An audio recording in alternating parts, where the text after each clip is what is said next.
es una clara de huevo? Para todo el grupo necesitamos 2, pero por eso les dije, si solo una persona lo va a llevar, esa persona lleve las 2 claras. Si lo van a dividir por si temen de que a alguien se le olvide, entonces cada una y una. Ajá. Pero en total, solo necesito 2 claras de huevo para todo el grupo, en total. Les dije, ya llévenla en un vasito, ya lleven la clara, no me traigan la yema, nada más la clara. Me imagino que saben separarlo y si no hay en casa, el que sepa que les enseñe, no que lo haga, que les enseñe. Si lo hacen un día antes, es decir, el domingo. Mande, Briseida. ¿Tú lo llevas? Sí, si quiere yo la llevo a mí. Ok, Briseida, muchísimas gracias. Entonces, si la vas a separar un día antes, que sea en la noche, y ya metes la clara en un botecito y el refri. Y si lo haces ese día en la mañana, pues no pasa nada, ¿no? Porque apenas se rompió el huevo. Vamos a comenzar, okay. Entonces, gracias. Ya sabemos que empezamos a preguntar y vamos a buscar algunas víctimas por aquí, como Naomi. Valeria Orozco e Ivette. ¿Qué se acuerdan que vimos la clase pasada? Recuerden que cositas pequeñas, tampoco quiero que me den la clase entera.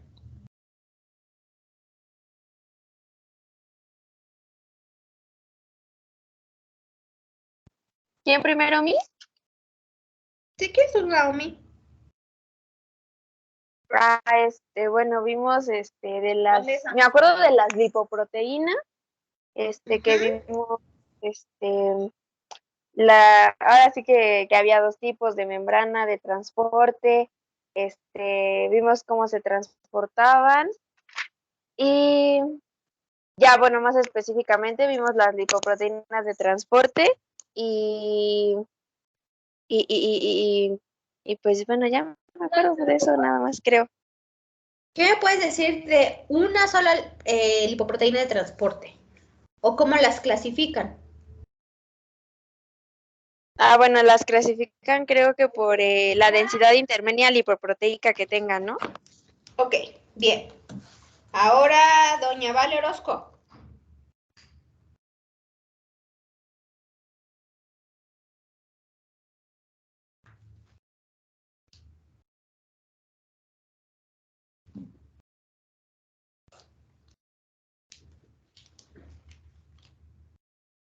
Valeria Orozco, ¿estás en clase, sí o no?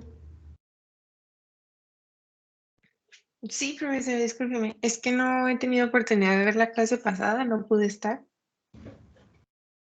Ok.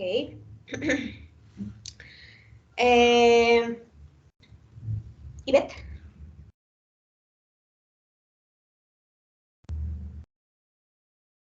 Pues yo me acuerdo que vimos lo de las lipoproteínas de la membrana y de cómo pues de cómo se transportan las cosas del interior al exterior y del exterior al interior. Ok. Vamos a seguir. Dime. Ay, perdón. Dime. De los lípidos, de los fosfoglicéridos y los esfingolípidos. Y había dicho que de los fosfolípidos, como que los fosfoglicéridos y los esfingolípidos. Ok, los esfingolípidos. Entonces ahí dijimos que íbamos a tener una región que es hidrofóbica y una cabeza que es hidrofílica. En la región hidrofóbica, ¿qué hay, muchachos?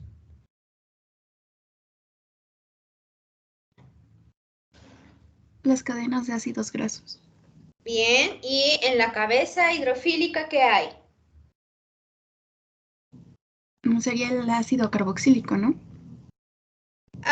No. ¿Cómo, Miss? No, se fue. El grupo fosfato. El grupo fosfato, que en la cabeza, ¿qué había, Tania? Tenemos el grupo fosfato. O puede haber un alcohol, una acetilcolina, otro glicerol que no esté unido a nada.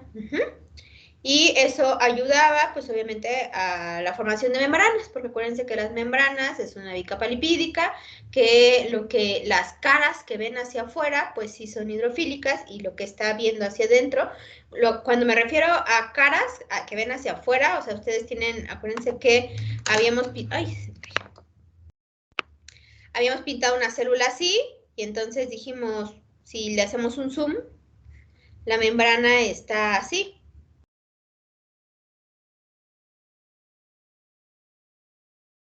Ajá.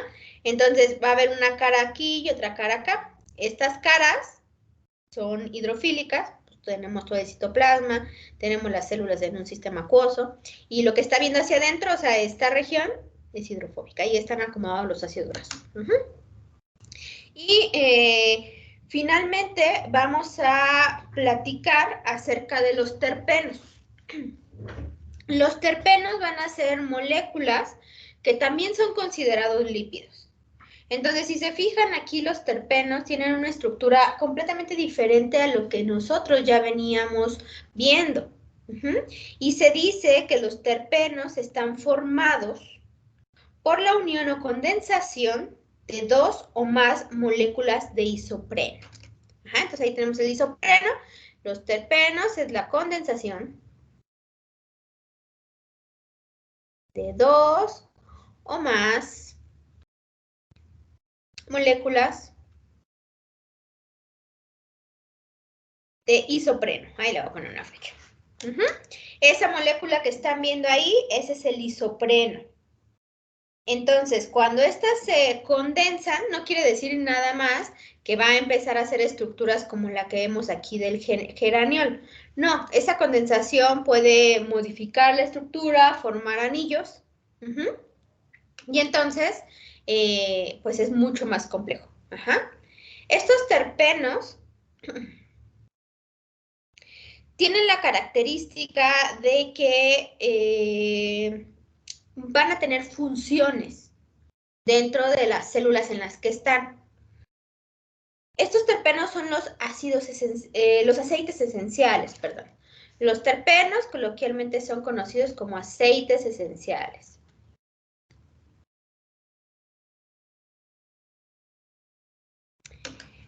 Entonces, el hecho de que ahorita nosotros escuchemos que se utilizan aceites esenciales para tratar muchas cosas, no es que sea falso o que sea muy nuevo.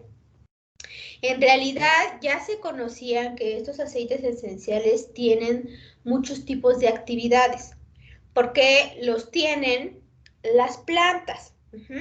Y las plantas los van a tener tanto en las hojas, en los frutos, en los pétalos, los llegan a tener. Y son compuestos que generan para protegerse, para defenderse de contaminaciones.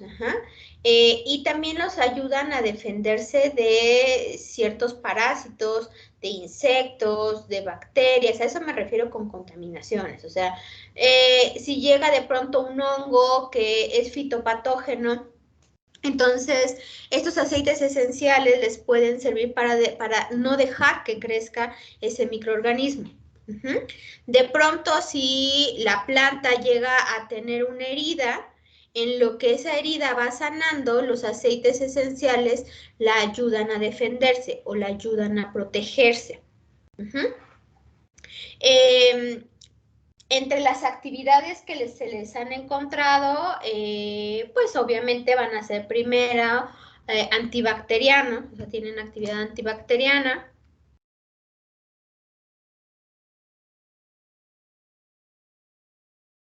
Antiviral, antifúngica,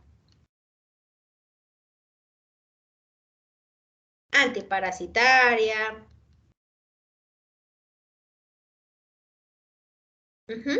Tienen muchas funciones. Entonces, eso de que muchas veces los abuelitos, y les menciono abuelitos porque en mi caso todavía me tocó, a lo mejor ustedes ya por la edad que tienen, tal vez hasta los bisabuelos, no sé si los hayan conocido, pero tenían muchos conocimientos sobre la utilización de plantas, la utilización de flores y obviamente de sus mismas infusiones para tratar muchos padecimientos. A padecimientos no me estoy refiriendo a, por ejemplo, ya hasta un nivel de algún tipo de cáncer o algo así, o sea, tampoco es como tan al extremo. Se ha visto que sí, algunos tienen actividad antineoplásica, pero eso no quiere decir que nada más porque lo consuman ya se les quitó, no, tiene que ver mucho con los estudios de la disponibilidad, o sea, qué tanto, qué concentración se necesite usar, en qué vías se necesite usar, con qué tiempo se necesite aplicar, ¿no? Pero sí, en cuanto a las infusiones o los tratamientos que llegaban a dar los abuelos o los bisabuelos, pues eran, por ejemplo, los test, ¿no? Para algún tipo de resfriado, para algún tipo de infección estomacal, eso ayudaba, ¿no? E incluso muchos como en cuanto a dolor de cabeza y eso porque tienen inmunoestimuladores. Entonces, ayudan en cierta medida. Evidentemente, estos aceites, dependiendo de la pureza que tenga, pueden o no ser consumidos. Me refiero que si hablamos de una plantita, muchas plantas simplemente la infusión nos ayuda. Ajá, como hablemos una infusión de alguna jacaranda. Sabemos que pueden tomar agua de estas jacarandas o pueden tomar un té y no les va a pasar nada, ¿no? Algunas van a preservar la actividad antioxidante que tienen o antiviral que llegan a tener. Cuando hablamos de los aceites esenciales va a depender mucho de la pureza. Entonces, los aceites esenciales deben de venir acompañados con una información que les diga cuál es la pureza y si son seguros para el consumo humano. Muchos aceites esenciales, si bien ya están concentrados, únicamente son ya sea tópicos o de inhalación por inhaloterapias, más no de consumo. Entonces, eso se debe de verificar. ¿Okay? El proveedor es el que tiene que indicarles si tienen los estudios de que puede ser consumido o no. Entre los diferentes aceites esenciales que se tienen, vamos a ver algunos ejemplitos. Está el geraniol. El geraniol se encuentra en muchas flores, como en las rosas, en el geranio, por eso se llama geraniol, en el limón.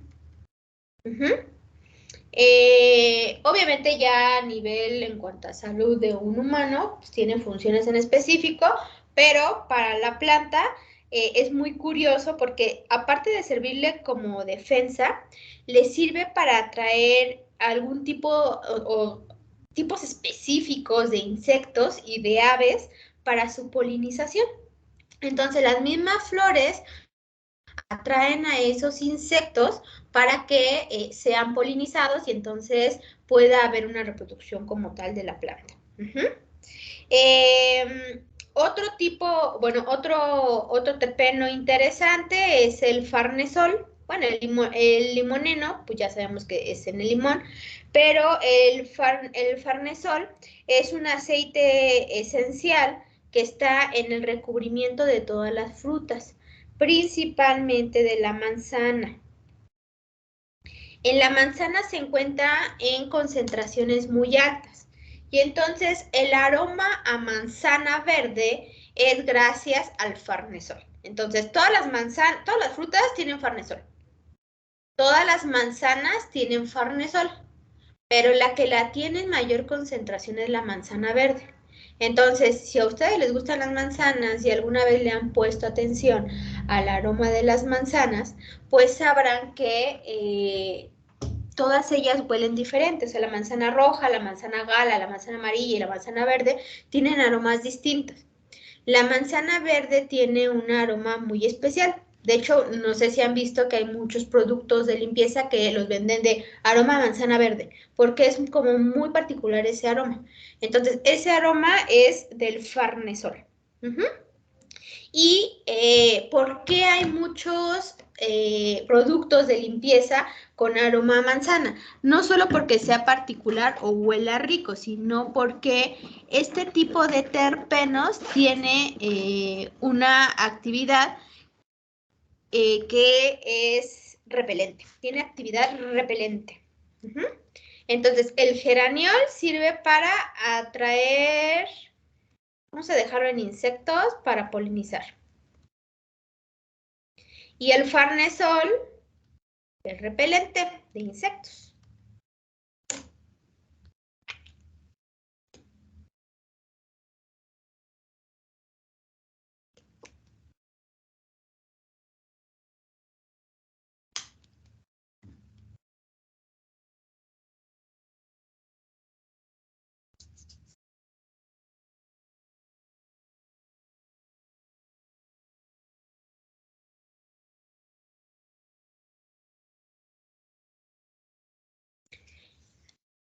Y por ejemplo, el licopeno y el betacaroteno son dos terpenos que en el caso de las plantas, de las frutas, está ahí porque va a proteger a las células de la luz ultravioleta.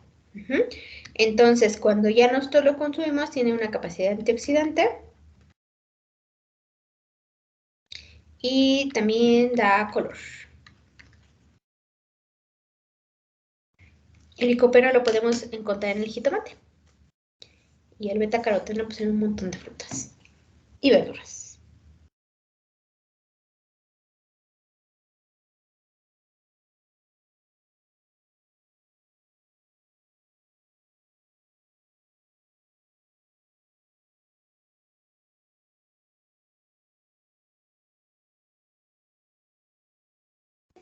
Maestra, la xantofila no entra ahí, ¿verdad? No, ese no es aceite esencial.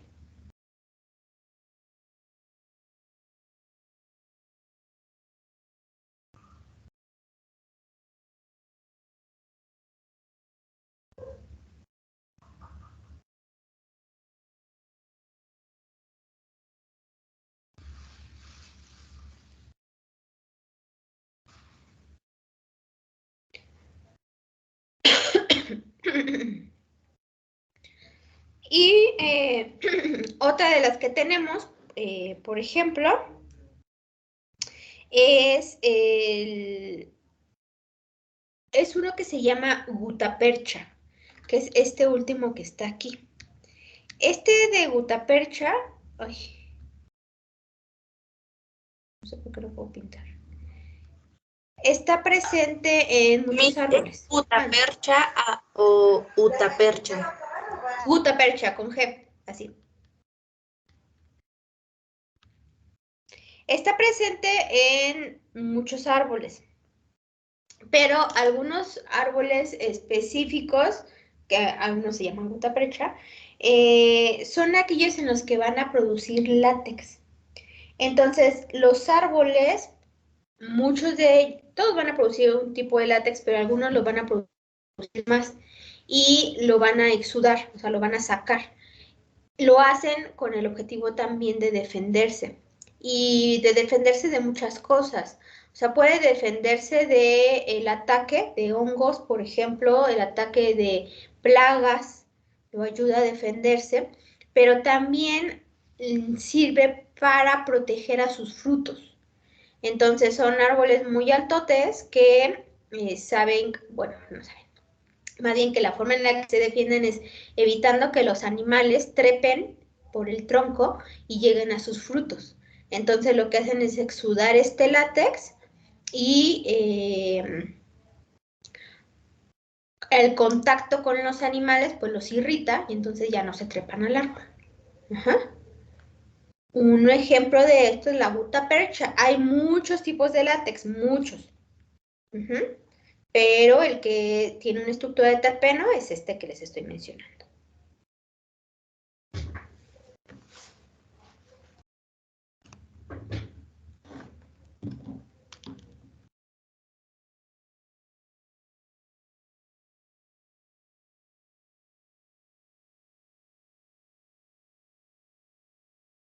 ¿Ya le puedo cambiar, chicos?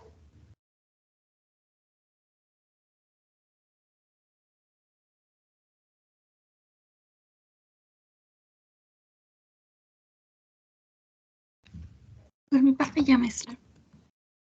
Ok. Ahora, eso es todo lo que vamos a ver por parte de los lípidos en cuanto a estructura, el tipo de lípidos que hay.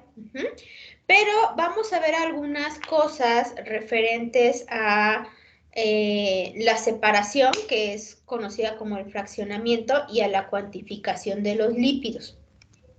Si ustedes se fijaron, prácticas de lípidos hicimos dos, que son prácticas muy sencillas. En realidad las prácticas de los lípidos son bastante complejas, no son como tan rápidas. Ya cuando vayan en semestres más adelantados, por ejemplo, verán la técnica de Gerber, que esa es para la cuantificación de grasa, pero es una cuantificación de grasa ya directa en alimentos, pero es una técnica en la que se van a tardar bastante tiempo. Es un poco raro que sí se haga en laboratorio, porque los laboratorios en los que pudieran ver Gerber solamente son de 3 horas y la técnica de Gerber pues, nos lleva muchas horas. Yo creo que si se trata de hacer como muy rápida, las 4 horas justas. Pero un buen procedimiento de Gerber nos llega a tardar unas 6 horas, 7 horas, entonces muy, muy largo. Hay otras técnicas que son las que vamos a ver al final, que es la de cuantificación, que es con el cromatógrafo de gases. No sé si han puesto atención, yo recuerdo que un grupo de chicos, no de chicas, ya no me acuerdo quiénes eran, me preguntaron qué era ese equipo. Pero no sé si en general todos lo sepan. Se han dado cuenta que en el laboratorio hay como un cuartito en el fondo con cristal y hay un equipo también en el fondo, que en la pared hay como unas llaves de gas. Eso es un cromatógrafo de gases. Entonces, en un cromatógrafo de gases se hace esa prueba. Ahorita platicaré de eso. Primero vamos a platicar acerca de la separación de los lípidos. Estos lípidos, para que puedan ser obtenidos de su fuente, pues tienen que ser separados, ¿no? Entonces ya vimos, en este caso los aceites esenciales, pues los sacaríamos de una flor, de una planta, de un fruto, qué sé yo. Ajá. Pero pues también podríamos nosotros extraer algunos otros tipos de lípidos, perdón, de algún tipo de célula en específico. Podríamos dar una muestra de un cerebro y quieren extraer los esfingolípidos, por ejemplo, ¿no? Entonces, hay técnicas específicas para hacerlo. Estas técnicas, la mayoría de las veces, se van a basar en la elusión. Y son elusiones con solventes, ¿ok? Es una elusión con diferentes solventes. Como nosotros sabemos, los lípidos van a ser solubles en solventes orgánicos o no polares. Y también dependiendo del solvente del que se esté hablando, puede ser más o menos soluble. Vamos a tener algunos compuestos, como el metanol, por ejemplo, que va a ayudar a ir eluyendo poquito a poquito a los lípidos.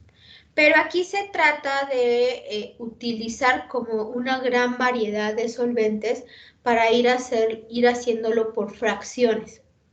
Es decir, si yo a la muestra le pusiera éter, a lo mejor, va a sacar todos los lípidos que haya en una muestra. Pero tal vez mi objetivo no es sacar todos los lípidos, sino alguno en específico o irlos fraccionando. La elusión con solventes es una elusión fraccionada cuando yo elijo diferentes tipos de solventes con diferente polaridad. Si nosotros vemos el ejemplo que les puse ahí en pantallita, aquí, nosotros podemos ver en esta primera muestra que aquí arriba hay como una mancha morada.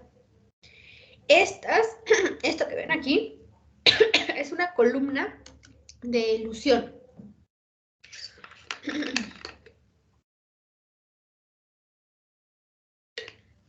Esas columnas de elusión son pequeñas. ¿Han visto las jeringas que venden para inyectar los pavos de Navidad? Que son grandototas.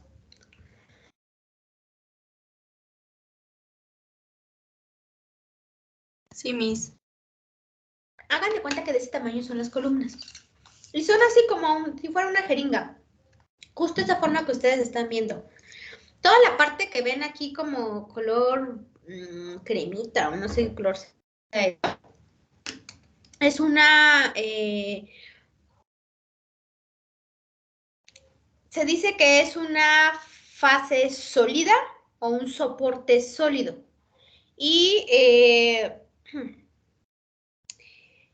esto va a ayudar a que sobre esa parte sólida se vayan uniendo los lípidos. Este soporte van a ser de ciertos materiales. Déjenme escribírselos. Que ahorita le vuelvo a poner eso. Entonces, aquí, que se llama fase estacionaria. Ese es el nombre correcto. O le llaman soporte. Soporte inerte. En el caso de los lípidos, están hechos de sílice, de alúmina, no albúmina, propilamina,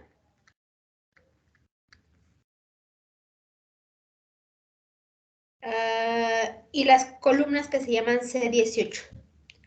Las que se llman C18 están hechas con un compuesto que se llama octadesilizano. Ahí creo que no se entiende lo que escribí.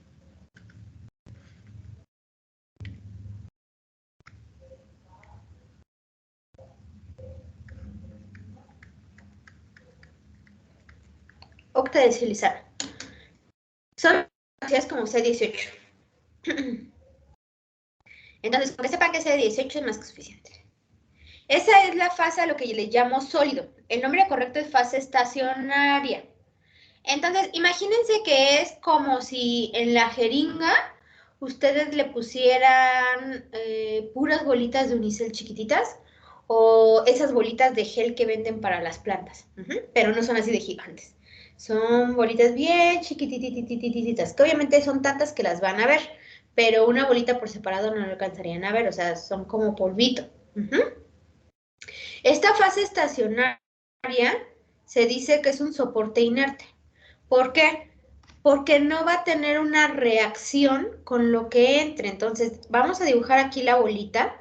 Lo único que va a suceder es que se le van a pegar las cosas, así, se le van a adherir, pero en ningún momento van a reaccionar. No va a cambiar la estructura de lo que se pegue, ni va a cambiar la estructura de la fase estacionaria. Entonces tengan a su cabecita así, una jeringa, le quitan el émbolo, obviamente le quitan la aguja, le quitan el émbolo y la empacan, digamos, con puras bolitas de unicel, chiquitititas, ¿no?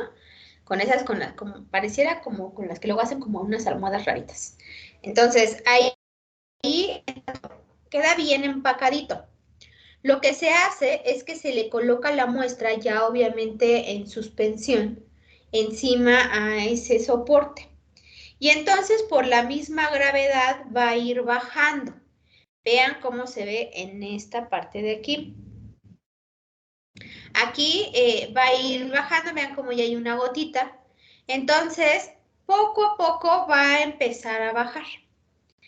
Ahí experimentalmente ya se tiene que ir estableciendo cuánto tiempo voy a dejar que baje o qué es lo que está pasando.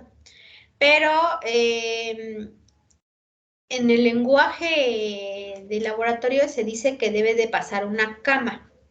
Una cama es el volumen que tiene la jeringa o la columna o la jeringa. Digamos que es una columna que era de 10 mililitros. Entonces nosotros vamos a poner 10 mililitros de la muestra y vamos a esperar colectar en esta parte de aquí los 10 mililitros. Cuando ya pasaron los 10 mililitros, ahí sé que ya pasó una cama. que es más o menos aquí en el tubo 3. Fíjense en la parte de arriba, vean cómo está la línea morada aún. Ahora, ¿qué se hace una vez que pasa todo ese volumen? Se van a empezar a agregar diferentes solventes. En este caso, nosotros tendríamos que recurrir a artículos para ver qué solventes ayudan a eluir qué tipo de lípidos. Aquí les puse 3. El cloroformo, por ejemplo, ayuda a la elusión de ácidos grasos simples, carotenoides, esteroles y ceras.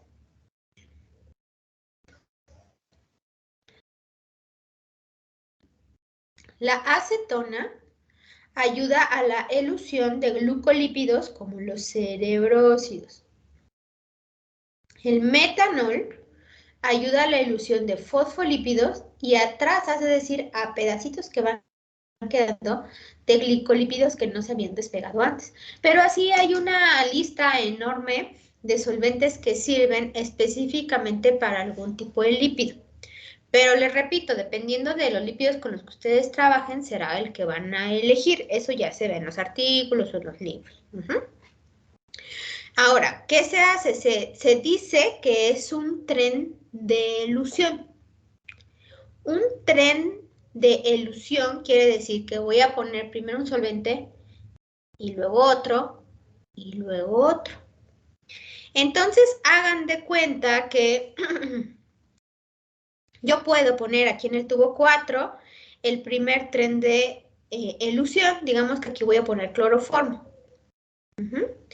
Y después, obviamente experimentalmente aquí ya se sabe, después de qué tanto tiempo, estas son las mismas, es la misma columna, solo es diferentes tiempos.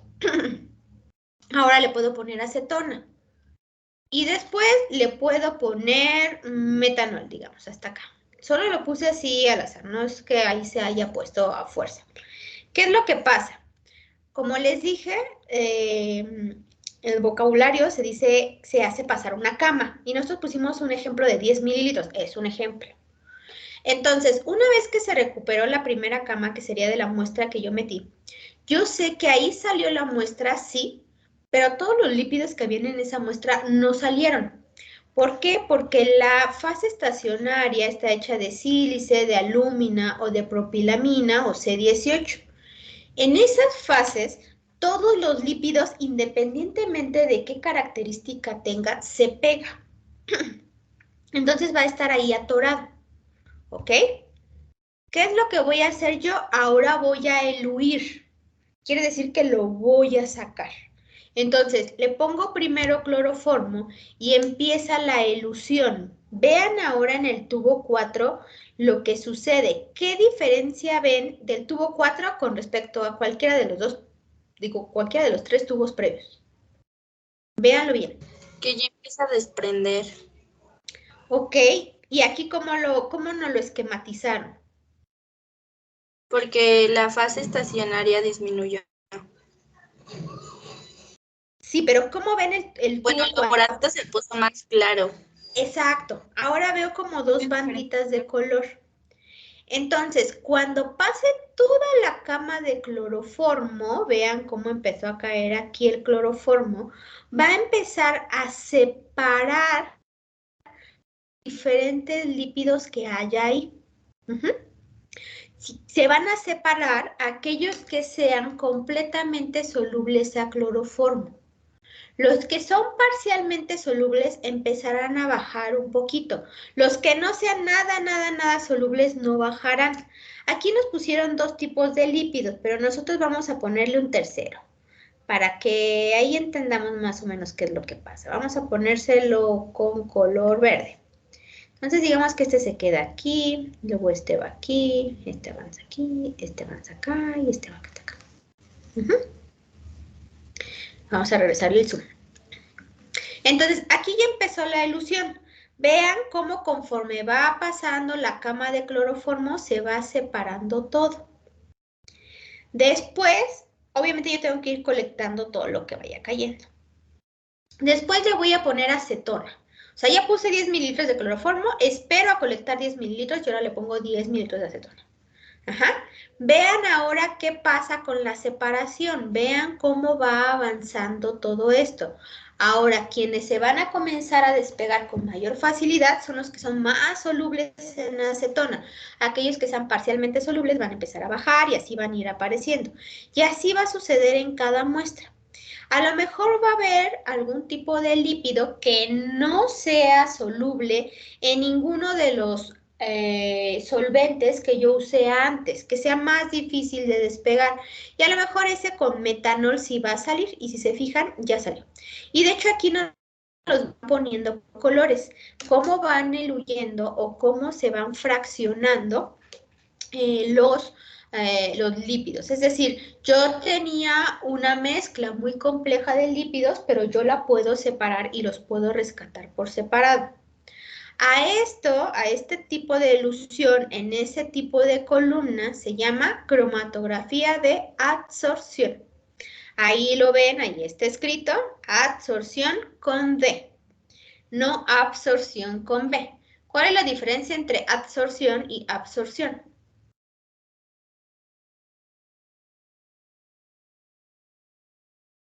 Que es que absorber es como jalar, ¿no? Y adorción supongo que es lo contrario, es como dar o soltar. No. Como que se adhiere, ¿no? Ajá. Se absorbe, se queda impregnado. Entonces, exacto. Para que entendamos cuál es la diferencia entre adsorción y absorción, utilicen de esas esponjitas que son para lavar los trastes y pongan las dos esponjitas secas. Entonces, una de las esponjitas, frótenla mucho sobre alguna superficie y después pásenla por su cabellito.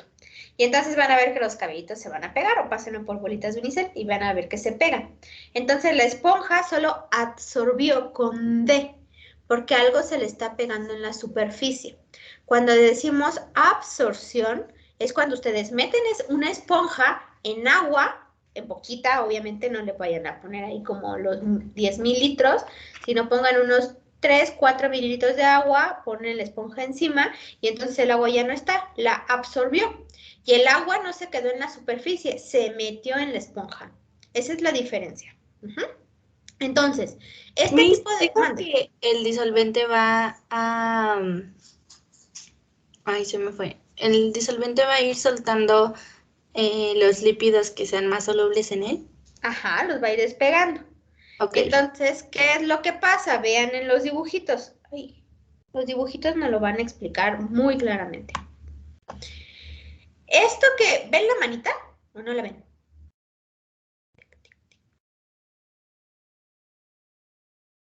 Sí. Entonces, esta manita, ahorita donde la puse, esa es como la esferita que les dije.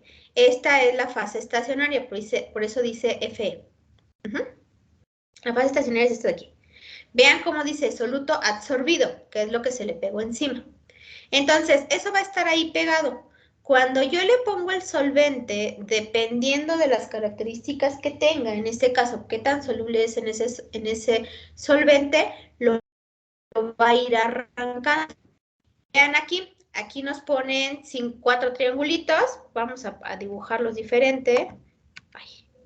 Bueno, vamos a pintarlos más bien diferente. Déjame ver cuál y cuál fueron los que... Este se queda. Ay.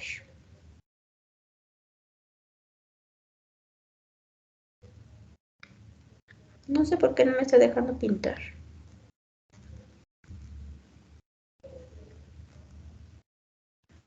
Sorry que lo raye todo, pero es la única forma en la que me está dejando pintar.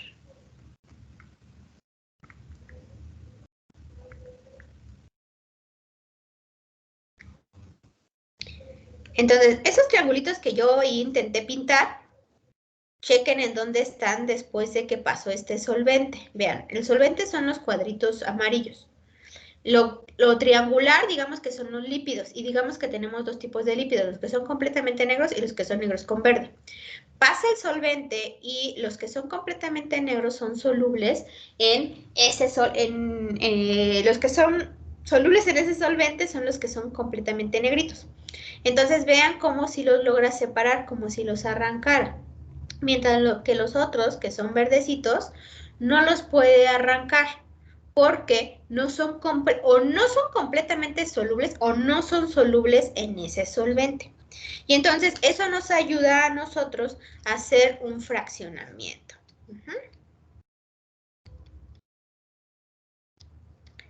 Eso quiere decir que si yo tengo una mezcla de 10 lípidos, es muy probable que yo logre separar esos 10. No quiere decir que use 10 solventes.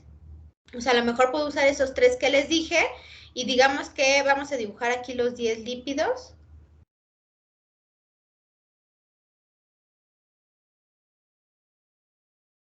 Bueno, no voy a dibujar, ya me cansé. Digamos que son esos 7 lípidos y entonces a lo mejor con el solvente 1 salen estos 3, con el solvente 2 salen estos 3 y con el último solvente sale este solito. ¿Por qué? Porque van a tener diferente grado de solubilidad. A lo mejor estos 3 primeros, el 1, el 2 y el 3, son solventes en cloroformo, son solubles en cloroformo, pero no en la misma medida. A lo mejor es más soluble el triangulito y él sale primero. Después es más soluble el cuadro y sale él en segundo lugar. Y a lo mejor le sigue el círculo y entonces él sale en tercer lugar. Por eso puedo hacer un fraccionamiento. ¿Vamos bien hasta aquí? ¿Tienen alguna duda?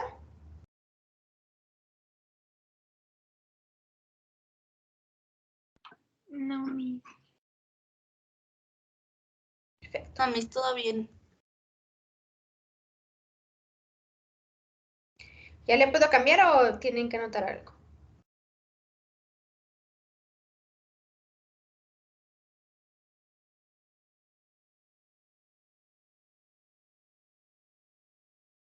Por mi parte está bien, Miss.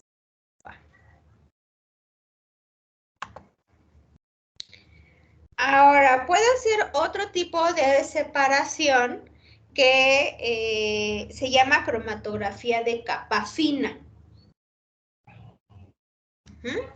Aquí está el nombre, cromatografía de capa fina.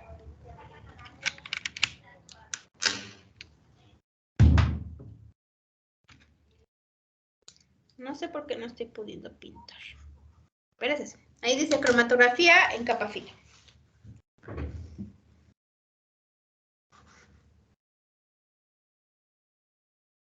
Esta cromatografía en capa fina es muy parecida a la cromatografía en papel. ¿Alguna vez han hecho cromatografía en papel? Sí. Sí, Miss. Sí. Entonces me imagino que lo han hecho así como que con las tintas y ven cómo se separa todo bien bonito. La cromatografía en capa fina es muy parecida, pero hagan de cuenta que se hace sobre un... ¿Cómo les explico? Como sobre una placa. Y es una placa que por abajo es vidrio y por arriba es el soporte. Es un soporte como este, es un soporte de sílice, de alúmina, de propilamina o C18. Generalmente las de capa fina son de sílice porque es lo más barato. Y esta capita que se le va poniendo es como medio áspera. Hagan de cuenta que es como si tocaran una lija, que la lija ven que tiene abajo como un cartoncito y entonces está lisito y arriba está rasposito. Pero ese rasposito es como más grueso, más anchito.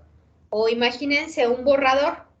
Del borrador, la parte de madera es el soporte que es de vidrio y la parte con la que se borra, la parte de arriba, la esponjita, ese es el soporte. De grosor, yo creo que tiene el grosor de un teléfono celular. Así es más o menos. Y lo que va a suceder aquí es que también va a haber una absorción. Ahí también estamos hablando de absorción. Entonces se va a poner igual que como en algún momento ustedes hicieron una cromatografía en papel, solo que se va a utilizar una cubeta. Así se llama, no una cubeta de plástico, sino así se llama. También hicimos en capa fina. ¿Mandé?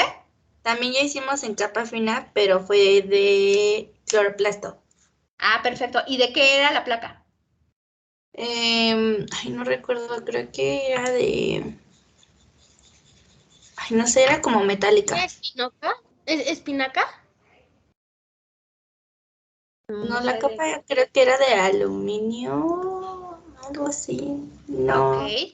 Entonces, si se fijaron, ustedes lo hicieron en una cubeta de vidrio, ¿sí? Sí, Y lo taparon, ¿cierto? sí. Esto con el objetivo de que la fase móvil no se evapore. Entonces va a ir subiendo y ustedes también van a ver una separación. Entonces, para separar lípidos, tiene que ser con un soporte de sílice.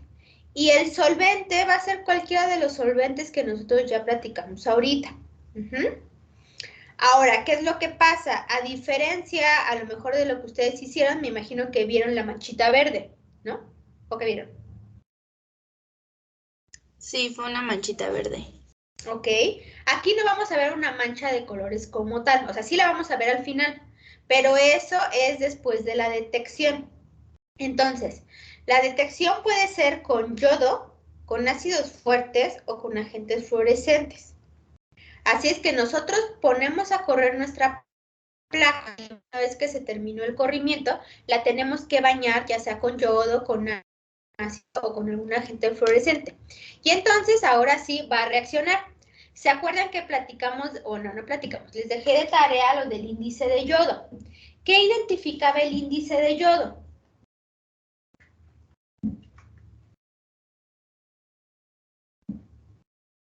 Los niveles de grasas y aceites. ¿Pero qué tipo de aceites o qué tipo de lípidos? ¿Insaturados? Muy bien, insaturados. Entonces, por ejemplo, si yo estoy buscando algún lípido que traiga alguna insaturación, lo hago con yodo. Así va a depender de qué esté yo utilizando. Hay otro tipo de placas que son como más nice, que son de sílice y de nitrato de plata. Entonces, el nitrato de plata va a reaccionar con algunos lípidos. Así es que donde se quede el lípido atorado, va a reaccionar y se va a ver una manchita como cafecita o negra, dependiendo de la concentración en la que se encuentre y el tiempo que yo lo haya dejado. De esa forma nosotros lo vamos a poder visualizar. Ahora, ¿cuál va a ser como la ventaja o la desventaja entre las columnas y esta? Que las columnas me sirven finalmente para separar y mantener la estructura del lípido y yo la puedo después utilizar. Aquí en la cromatografía de capa fina es un poco más complicado porque dependiendo del revelador que yo utilice puede ser la modificación o la alteración que sufre el lípido. Entonces, en algunos casos ya no lo voy a poder recuperar. La mayoría de las veces cuando yo le pongo un agente fluorescente ya no lo puedo recuperar. Cuando le pongo nitrato de plata tampoco ya no lo puedo recuperar. Es decir, ya no lo puedo utilizar para algo. A eso me refiero con la palabra recuperar. A que yo lo pueda utilizar para algo más.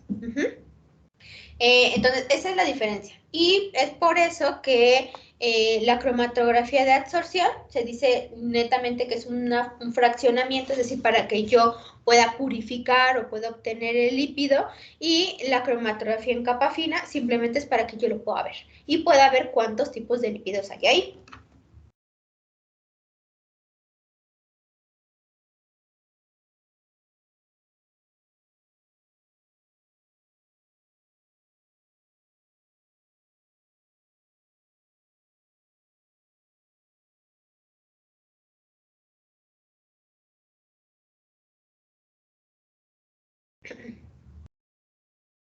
Me estoy esperando por si están anotando, ¿eh?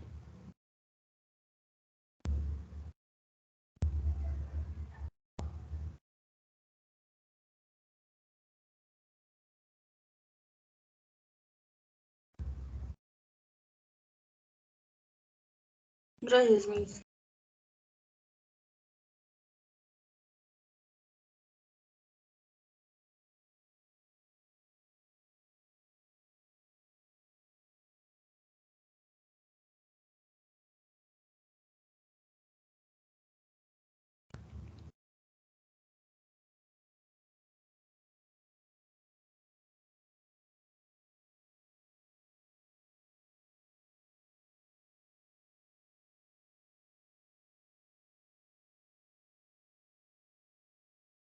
Maestra, ¿para qué dijo que se utilizaba la tapa? ¿Para que no se escapara qué? Para que no se evapore la fase móvil, es decir, el solvente que se usa.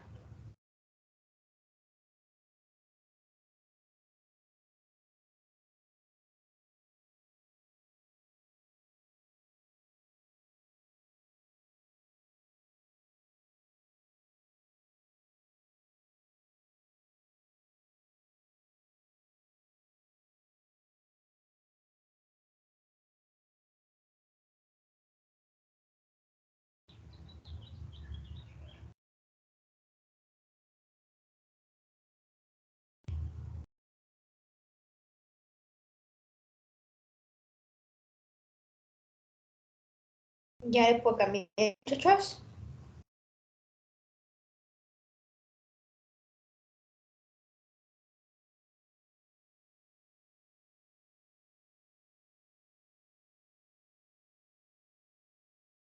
De mi parte, sí, Miss.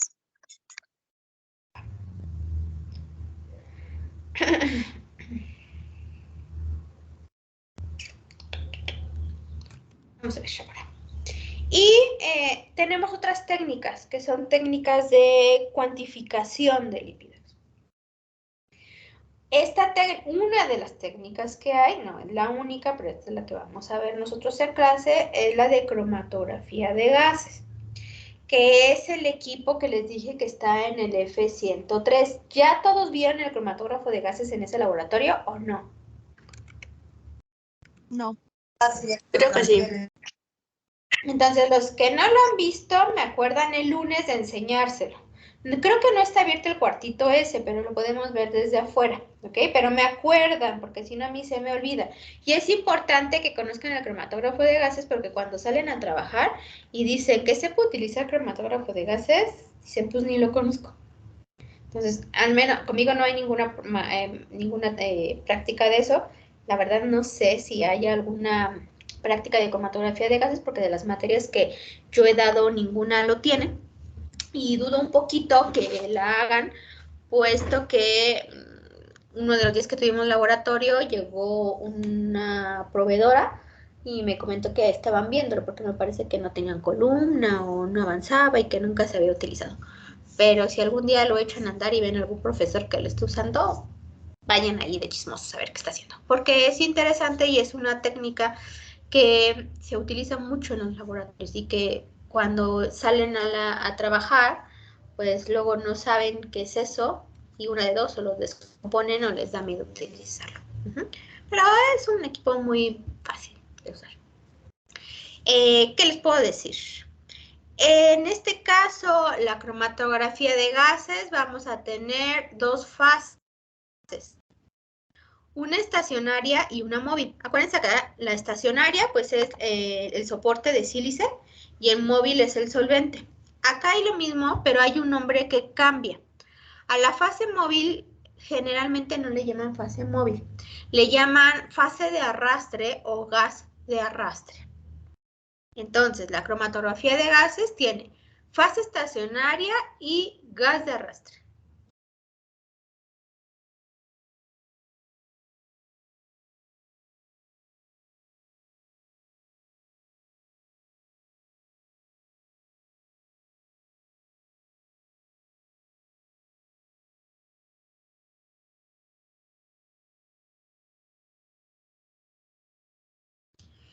Entonces, para que se lo imaginen, este dibujito que ustedes ven aquí es como, a grandes rasgos, cómo es el equipo. Este cuadrito es lo que ustedes ven en el laboratorio. Ajá. Ese cuadrito se va a estar conectado a un tanque de algún tipo de gas. O sea, no gas metano, ¿eh? O sea, son gases especiales los que se utilizan ahí.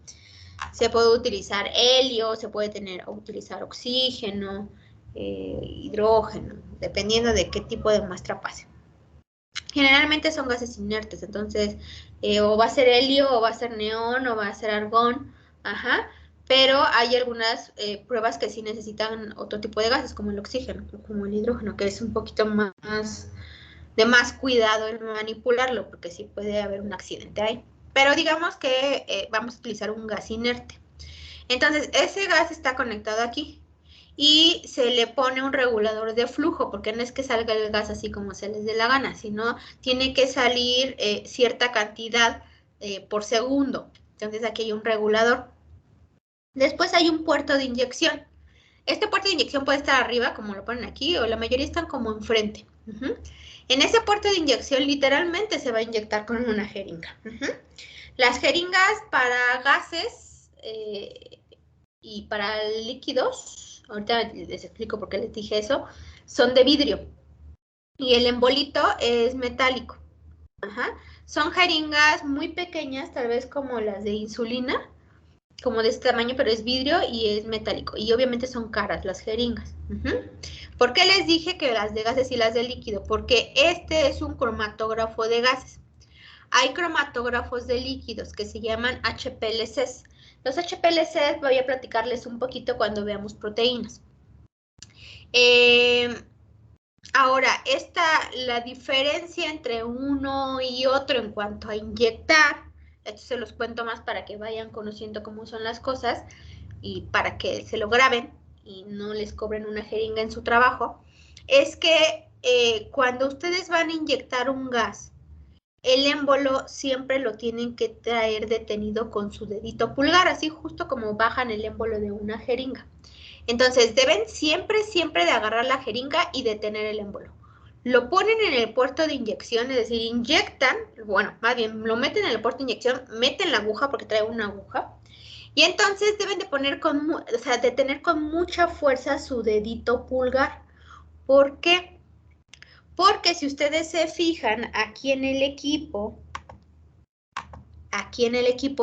hay una columna. Esto que se ve en círculo no son ahí círculos ni tortillas, o sea, son como unos tubitos que van haciendo como una espiral, como un serpentín. Entonces, hagan de cuenta que este es un tubito así enrollado. Si ustedes se fijan, vean dónde está el puerto de inyección y vean en dónde está la entrada del gas. El gas va a estar entrando. Entonces, como el gas entra y después ustedes meten la jeringa, se va a generar presión. Si ustedes meten la jeringa y no tienen el dedito en el émbolo se va a botar y sale volando. Entonces les bota el émbolo, les bota la jeringa y se rompe la jeringa y les cobran la jeringa y les cobran la muestra y les cobran todo.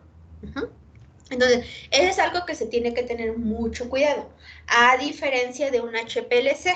En el HPLC ustedes cargan la jeringa, la meten al inyector sin agarrar el émbolo, hay una palanquita que se mueve, después cuando veamos HPLC se los enseño, se mueve la palanquita, le aprietan el émbolo, se lo sueltan, cierran la palanca y sacan la jeringa. Entonces, ahí no hay alguna presión que les aviente el émbolo, aquí sí. Una vez que ustedes ya inyectaron, esto se va a mezclar con el gas y va a pasar rápidamente por esta columna. Esta columna, que es una tubería muy delgadita, tal vez es como un popote o como un cable con los que conectan el internet a su televisión o a su computadora. Ese es el grosor. Eso ya es una columna. Entonces, allá adentro está empacada, es decir, está llena de una fase estacionaria. Va a ir pasando y lo que va a pasar es que se va a quedar atorada la muestra. Después se cambia o el gas de arrastre o la velocidad de flujo y entonces ahora sí se lo lleva y se lleva su muestra arrastrando, por eso se llama gas de arrastre, y la pasa a un detector. Vamos a tener muchos tipos de detectores que no necesito que se los aprendan ahorita, para eso van a llegar después a biotecnología en quinto y entonces ahí tendrán que saberlas. En este detector vamos a tener detectores de flama, de luz UV, de diodos, qué sé yo. Ahí ese detector, su nombre lo dice, detecta cuando algo sale. Y eso va conectado a una computadora. Y ustedes van a obtener aquí unas gráficas que les van a estar indicando en qué momento salen las muestras y también les puede indicar la concentración de esta. Vamos a tener tiempos de retención, vamos a tener alturas de pico, el área bajo la curva, entonces por eso si llevan matemáticas aprendan, porque toca en HPLC o en gases masas, tienen que integrar los picos. Y entonces, la integración de los picos, que es el área bajo la curva, les va a dar la concentración, en este caso, porque estamos viendo lípidos de lípidos, pero en gases se meten muchas cosas. Ahora, ¿cómo voy a saber yo qué es, cuánto es y cosas así? En primer lugar, digamos que ustedes ya saben que es colesterol. Vean el ejemplo que les puse acá abajo. Como les dije, los picos van a tener tiempos de retención. Tiempo de retención es el tiempo que tarda la muestra en pasar en el detector. O sea, de que yo le inyecté a que llegó al detector, ¿cuánto tiempo pasó? Ese es el tiempo de retención.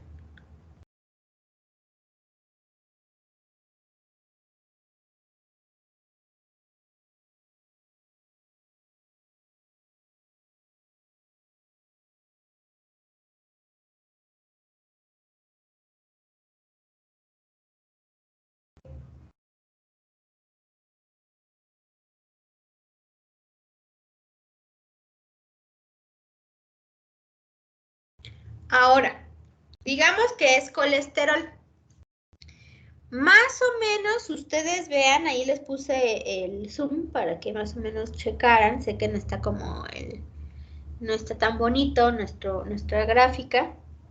Pero aquí en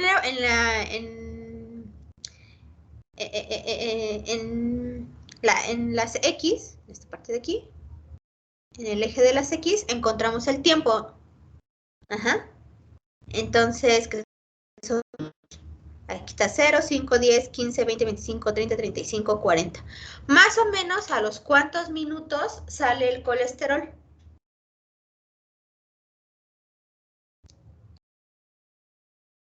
Ahí dice que es cada pico.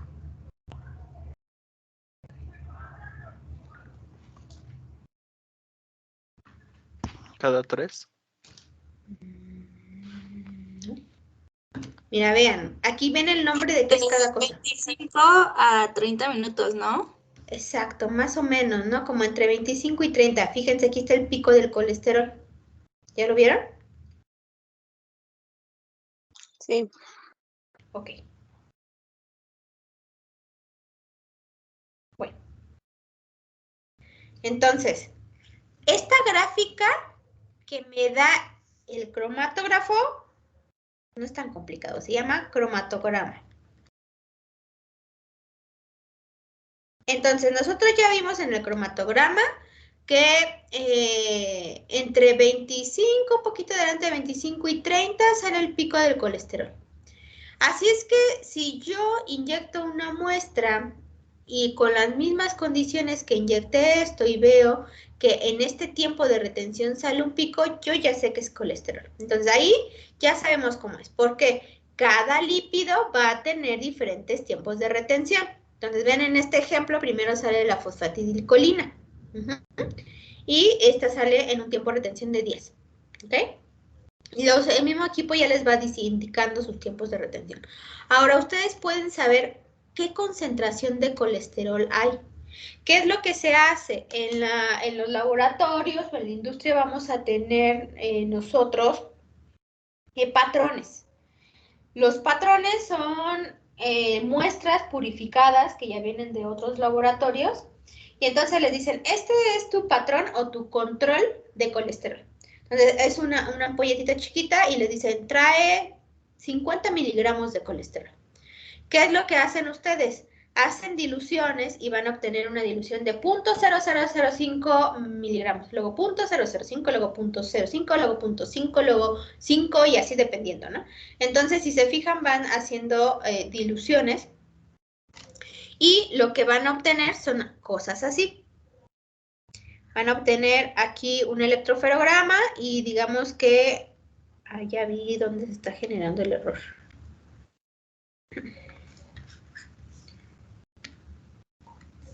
Aquí voy a pintar el electroferograma.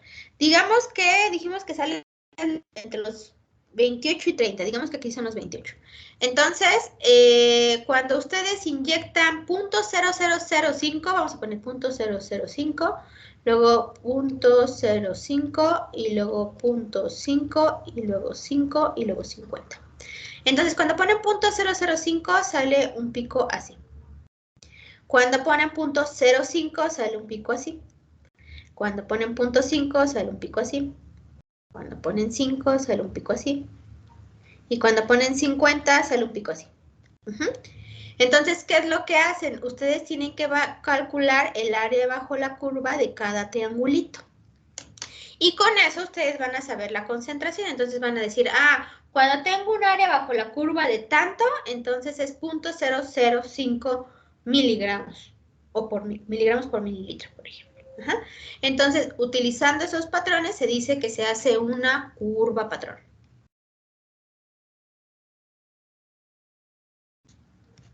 Y la curva patrón me ayudará a predecir o a saber qué concentración de lípidos tengo en una muestra determinada.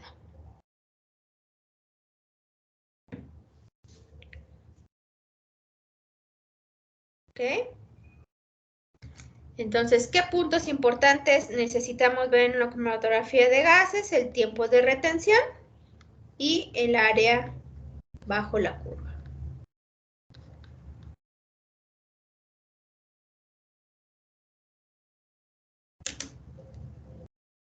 Anoten si tienen que anotar algo.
Muy bien, chicos, entonces eso es todo lo que vamos a ver de lípidos. ¿Tienen alguna duda?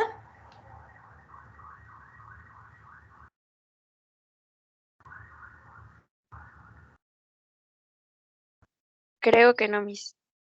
No, Miss. Perfecto. Entonces, vamos a terminar eso. Descansen 2 minutos en lo que abro la otra presentación.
Muchachos, y ya me acordé de algo que omití en lo de cromatografía de gases.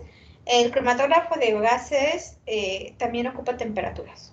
¿Okay? Entonces van a ser temperaturas altas dependiendo de los lípidos que nosotros pongamos, porque necesitan que en cuanto el lípido entre, voy a ponerle aquí un ejemplito. Este es el cromatógrafo de gases. Le voy a poner igual el puerto de inyección por arriba. Digamos que este es el puerto de inyección. Y aquí entra el gas de arrastre. Entonces, aquí, cuando entra la columna, esto es un horno. Aquí adentro es un horno. Pero la temperatura alta está en esta zona, en donde estoy pintando el cuadro. ¿Por qué? Porque ustedes van a meter su muestra líquida, posiblemente, y en cuanto entre debe de cambiar de líquido a gaseoso. Entonces, es un cambio de temperatura muy, muy fuerte. Porque como es de gas, pues necesita estar en la muestra en estado gaseoso para que avance. O sea, no es literalmente que en su jeringa ustedes traigan un gas imaginario que no están viendo, no. La muestra está líquida. En cuanto entra, se vuelve gaseosa.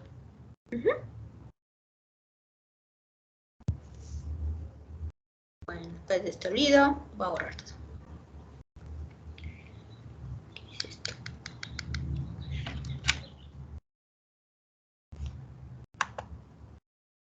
Espérenme tantito.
No, es que está como trabada mi computadora, pero si me pongo a reiniciarla ya no di clase. Vamos a pasar a la siguiente unidad. Ya vamos en la unidad 4. O sea, vean, ya hemos visto un montonal de cosas. Y la unidad 4 es de proteínas. O sea, ya nos estamos empezando a acercar a cositas que ya nos van a ir uniendo procesos, y que ya vamos a ir entendiendo ciertas situaciones por las que una célula va a ir pasando. Recuerden que aquí estamos como en la parte de bioquímica estructural. Ya en bioquímica 2 verán bioquímica metabólica. Entonces, en la parte de las proteínas vamos a dejar como ciertas cosas, digamos como pendientes, porque cuando veamos traducción lo vamos a volver a tocar. Nosotros vamos a ver el dogma central así bien encimita, porque en biología molecular ya lo ven bien intenso. Al menos si me vuelven a dar la materia me encontraré con ustedes, pero lo dudo mucho porque aquí hay un profesor que se dedica a dar esa materia. Y no sé qué tan intenso lo de él, ¿no? Pero ya dentro de biología molecular pues van a ver ahora sí las reacciones, moléculas mucho más específicas, el por qué suceden las cosas, en dónde pasan. Y nosotros ahorita lo vamos a ver como a nivel kinder, ¿no? Nada más de qué se trata, de qué pasa y ya, como si todo fuera una caja negra. Pero una de las moléculas importantes son las proteínas. Las proteínas son el eje de la vida, y las proteínas vienen directamente de nuestro material genético, que en la unidad 5 veremos ácidos nucleicos. Entonces vamos a ver nosotros cómo de un simple ácido nucleico se puede ir transformando todo hasta dar una proteína. Ojo, no quiere decir que un ácido nucleico se transforme en proteína. Quiere decir que un ácido nucleico llega a información y esa información se la pasa a otras enzimas, y esas otras enzimas, gracias a esa información, convierten o crean proteína. Entonces, las proteínas, no lo vamos a alcanzar a ver el día de hoy, pero tienen un montonal de funciones. A mí son las macromoléculas que más me gustan. Son las macromoléculas que podemos ver que pueden ser todo a la vez. Ajá, todo. A pesar de que nosotros ya vimos que tienen funciones importantes los lípidos, que tienen funciones importantes los carbohidratos, pues finalmente las proteínas tienen diversos papeles. Ellas pueden ser estructurales, ellas pueden ser de transporte, pueden ser catalíticas, pueden ser hormonas, pueden ser antígenos, pueden ser todo lo que se les dé la gana a las proteínas. Pero como cualquier biopolímero o macromolécula, las proteínas están formadas por monómeros. Y los monómeros de las proteínas son los aminoácidos, que me imagino que ya en alguna clase o en la prepa hablaron mucho de los aminoácidos. Entonces, los aminoácidos son las unidades estructurales o las unidades más importantes que van a formar una proteína una vez que ellas se hayan unido.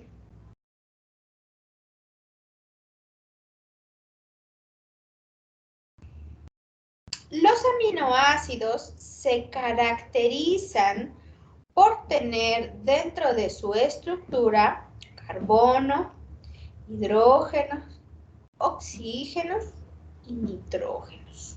Y en algunos casos van a tener azufre. En algunos casos... En algunos casos tienen azufre.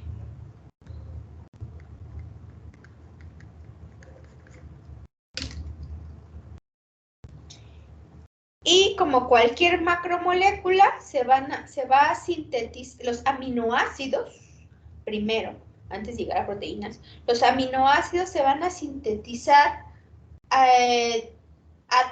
a partir de moléculas que en su estructura puedan tener cualquiera de estos elementos. Y entonces se van a unir de una manera especial. Y esta manera especial es que un aminoácido va a estar unido a un grupo carboxilo.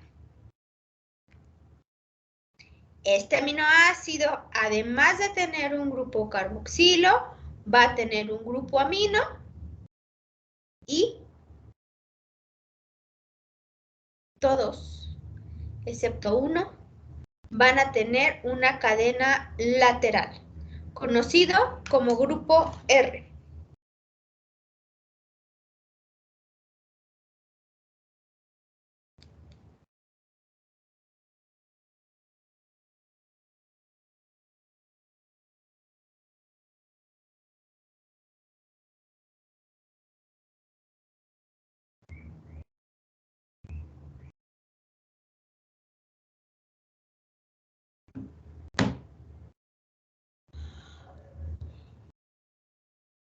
Ahora, algo importante de aquí es la forma en la que va a estar distribuido o en la que se vamos a encontrar el grupo carboxilo y el grupo amino.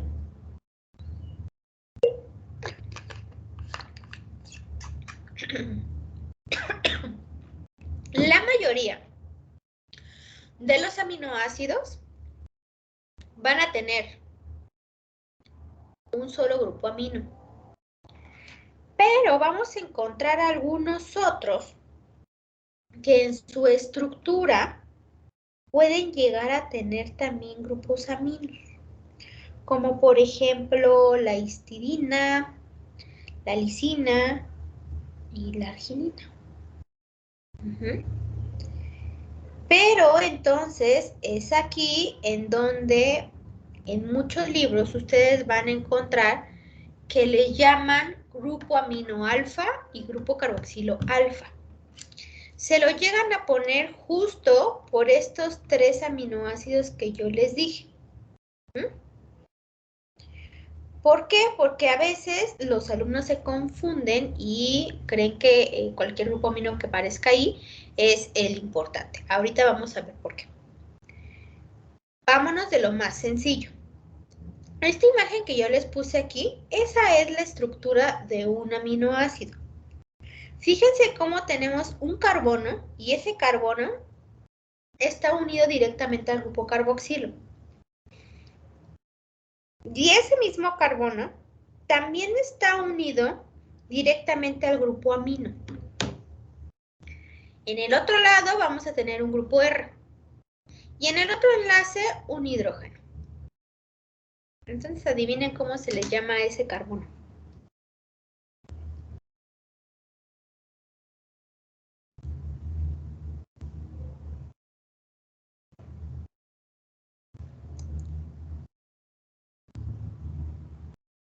¿Cuenta como quiral? Ándale, muy bien. Entonces, es un carbono estrictamente hablando que se le llama quiral o se le llama carbono asimétrico. Vamos a ponerle aquí que es el carbono quiral o asimétrico. Pero, pues para no meternos con tantos nombres, porque ya vimos que en los carbohidratos también tenemos, se le llama carbono alfa. Pero si ustedes en algún momento le llaman quiral, le llaman asimétrico, está bien, es correcto. Pero generalmente dicen carbono alfa.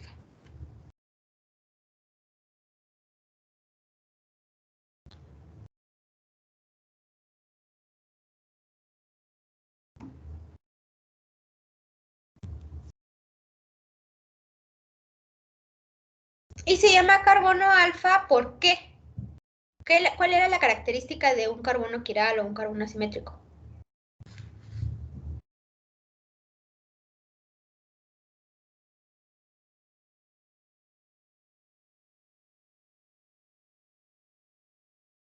¿Cuál es, chicos, la característica?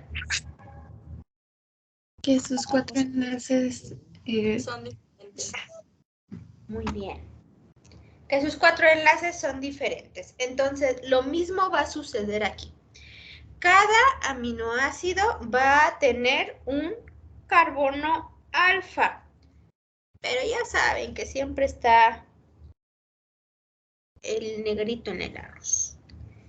Y vamos a tener una excepción. Excepto la glicina. Ella no tiene carbono.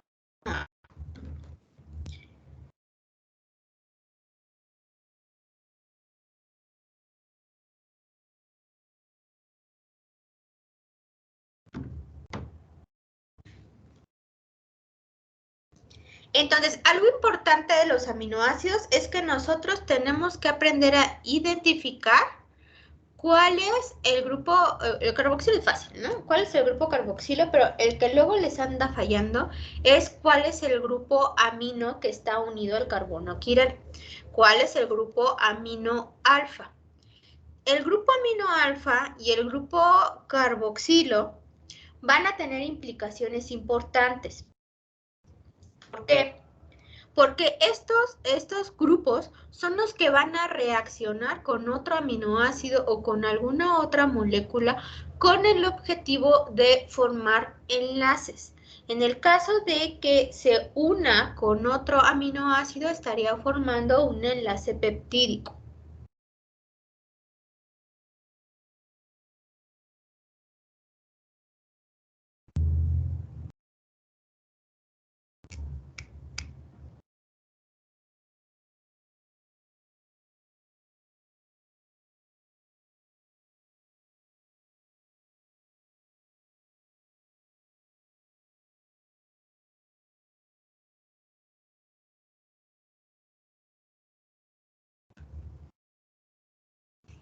¿Ok? Ahora, otra cosa importante también que vamos a ver, que ahorita solo se las voy a mencionar, pero no les voy a dibujar nada, porque cuando veamos la formación de proteína lo checaremos, es que el grupo amino y el grupo carboxilo en una proteína nos va a indicar cuál es el aminoácido 1 y cuál es el último aminoácido de una proteína. Entonces, en una proteína se empieza a contar desde el extremo amino. Cuando llegamos a la parte de proteínas van a ver que voy a empezar a hablar de un grupo amino terminal y un grupo carboxilo terminal. Eso a veces hace que les explote la cabeza porque esperan que alguien diga amino inicial carboxilo terminal, pero no se dice así. Siempre se dice amino terminal y carboxilo terminal, a pesar de que el amino terminal nos diga dónde está el aminoácido 1 y el carboxilo terminal nos diga en dónde está el último aminoácido de una proteína, pero siempre se nombra así. O sea, eso ya está estipulado, ¿no? Ahora, el hecho de que nosotros tengamos un carbono quiral, un carbono asimétrico o nuestro carbono alfa propiamente dicho para los aminoácidos, quiere decir que va a generar aminoácidos en forma D y en forma L. ¿Se acuerdan a qué se refería con D y con L? Sí, ¿de qué lado se encontraba el grupo hidroxilo? ¿Si de la izquierda o de la derecha? Exacto. En el caso de los aminoácidos, el decir si es D o si es L, lo va a establecer el grupo amino alfa. Ya saben que digo amino alfa para que sepan que es el grupo amino que está unido al carbono alfa. Entonces, el grupo amino determina si es L o D, y eso lo podemos ver nosotros aquí. Aquí a veces se les complica un poco ver porque dicen, bueno, en la otra diapositiva yo había visto que está el hidroxilo aquí y el amino acá, pero acá yo ya lo estoy viendo diferente. Bueno, lo estamos viendo diferente porque ya estamos viéndolo de forma tridimensional. Entonces, vean aquí la formita nos quiere decir que el carbono está como en el fondo, el R va para adelante, este va para atrás, este va para arriba, este va por un lado. Entonces, así es como está. ¿Quién nos va a indicar? El grupo amino. Entonces, si el grupo amino está a la derecha, es un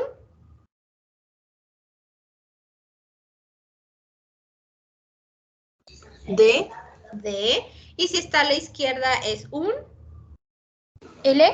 L, perfecto. Entonces, eso nos lo va a establecer. Recuerden que la configuración D y la configuración L se va a dar únicamente en un carbono alfa, que aunque parezca repetitivo, vuélvame a decir, ¿qué características tiene un carbono alfa?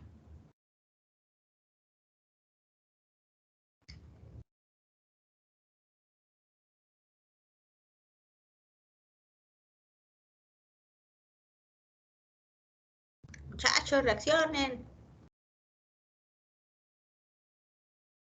¿Qué, Miss? Perdón, es que no la escuché. ¿Qué características tiene un carbono alfa?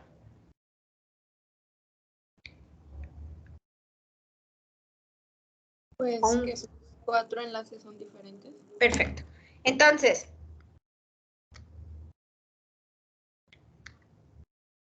vean aquí. ¿Ven las tres estructuras?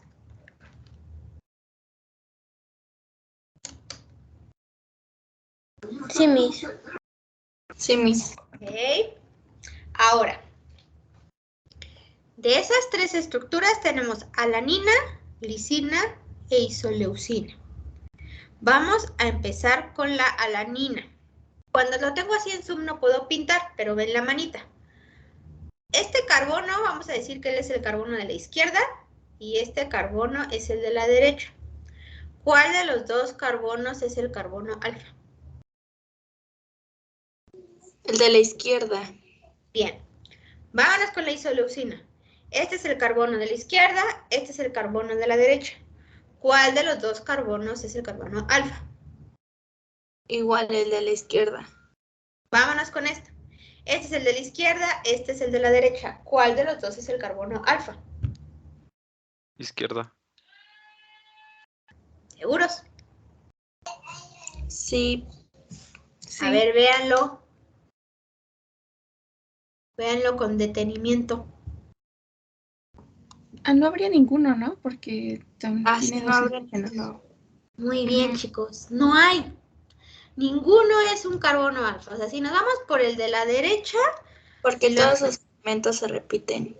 Exacto. Si nos vamos al de la derecha, decimos, este enlace para acá es un oxígeno. Este enlace para acá es un carbono. Ah, bueno, ahí va, ahí la lleva. Pero, oh sorpresa, tiene dos enlaces para acá y es un oxígeno. Uy, ya valió. Él no puede, porque ya tenemos oxígeno, ¿no? Nos vamos al de acá. Hacia acá tenemos un carbono. Vamos bien, es un grupo carboxilo porque dijimos que se analiza todo. Bien. Vámonos hacia acá. Es un grupo bien, la va haciendo. Vámonos para arriba, es hidrógeno. Va bien. Vámonos abajo, es hidrógeno. Ya no es un carbono. Entonces, ¿qué aminoácido dijimos que no tenía un carbono alfa? La glicina. La glicina. Bien. ¿Qué aminoácido dijimos que no tiene una cadena R?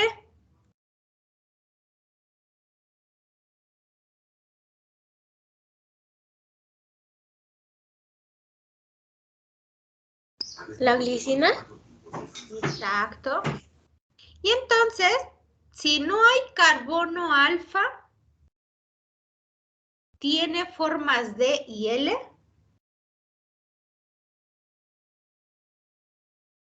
No. Exacto. Entonces, todos los aminoácidos tienen forma D y L, excepto la glicina. Cuando pongo AA, es aminoácido.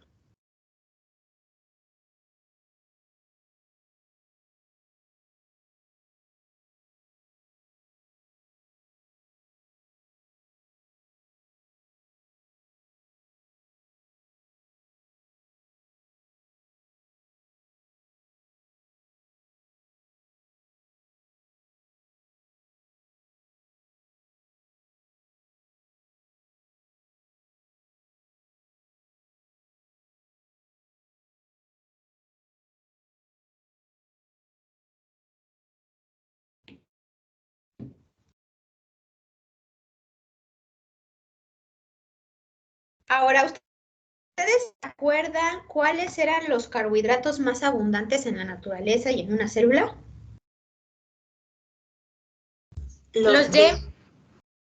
Exacto, los D. Para los carbohidratos son los D. Para los aminoácidos es al revés. Los aminoácidos en las proteínas de los organismos son los L.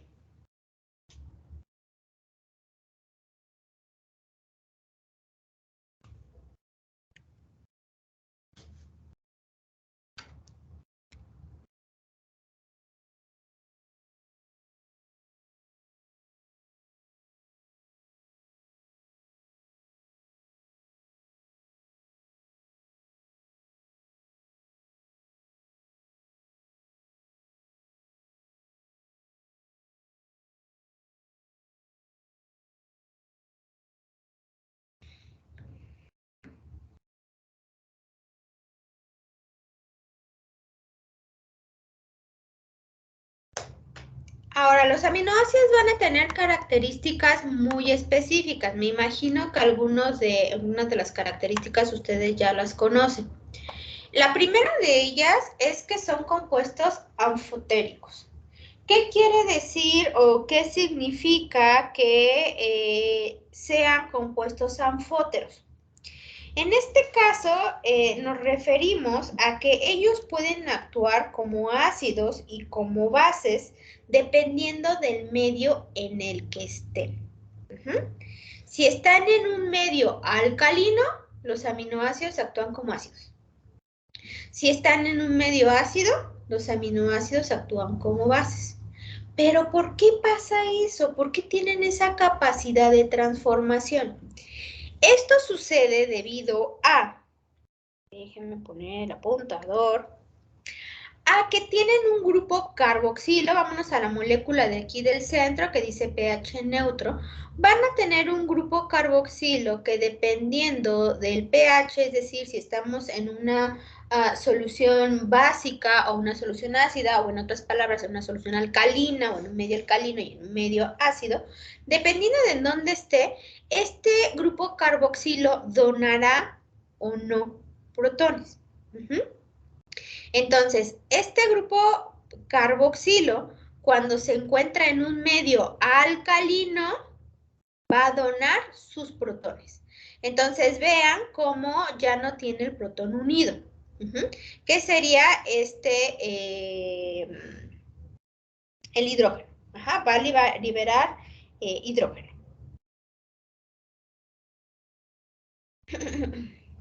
¿Ok? Entonces, cuando estamos en un medio alcalino, el carboxilo puede donar protones. ¿Quién es el protón? El hidrógeno que pierde. Vean cómo ya no lo tiene ahí. Ahora, el grupo amino lo que hace es recibir protones. En un medio ácido, el grupo amino recibe protones. Y ahora va a estar cargado positivamente el aminoácido. Ajá. Porque acuérdense que el nitrógeno puede tener 5 enlaces, digo 3 enlaces. Cuando ya tiene 4, entonces ya está cargado positivamente.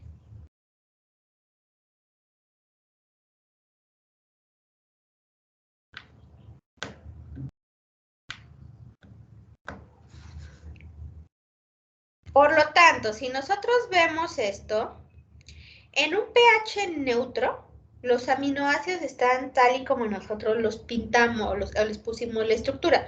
Tiene su grupo carboxilo completito, tiene su grupo amino normal, aquí está el carbono alfa, la cadena R, la cadena lateral y su hidrógeno. Si lo cambiamos a un medio alcalino, este aminoácido se va a comportar como un ácido. Ajá. ¿Qué es lo que va a hacer? El grupo carboxilo va a perder un protón, ¿ok? Si nosotros nos vamos a un pH ácido, por eso dice si el pH baja, si nos vamos a un pH ácido, entonces va a haber los protones que estén en el medio van a ser atraídos o atrapados por el grupo amino y va a estar cargado positivamente. Entonces, en un medio alcalino, los aminoácidos actúan como ácidos. En un medio ácido, los aminoácidos actúan como ácidos. Solamente recuerden que es lo contrario. Si el medio es alcalino, actúa como ácido. Si el medio es ácido, actúa como base.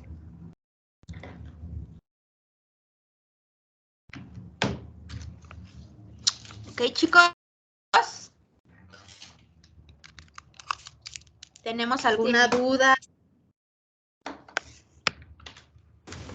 No, mi, todo bien. Entonces, ¿qué tenemos que traer para la práctica?